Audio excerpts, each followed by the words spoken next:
এমন কোন আলেম না যাকে সবাই চেনে বিপ্লবী বলে বা সবসময় গরম কথা বলে সবার কলিজা আঘাত করে, এমন না। বরং যুবকদের ভেতরে দিনের মেহনত করে, আল্লাহর বান্দাদেরকে জাগানোর চেষ্টা করে। তার মাহফিলে পর্যন্ত দেখলাম 2 পয়সার এমন সভাপতি, আল্লাহ হেদায়েত দান করুন এই জালেম রে, প্রকাশ্যে মাইক হাতে নিয়ে হযরতের শানে শুধু না গোটা আলেম সমাজের শানে বেয়াদবি করে যাচ্ছে। কিভাবে?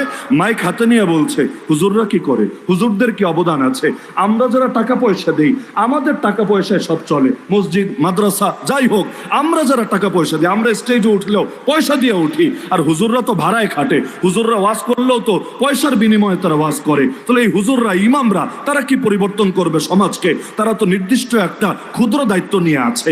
একজন আলেম, তাও পুরো দেশে পরিচিত আলেমকে পাশে বসিয়ে নির্দিষ্ট দলের কোনো ব্যক্তি যদি এই কথা বলে, তাহলে সেটাকে শুধু সেই আলেমকে অপমান করা হয় নাকি গোটা দেশের সর্বস্তরের আলেমকে অপমান করা হয়?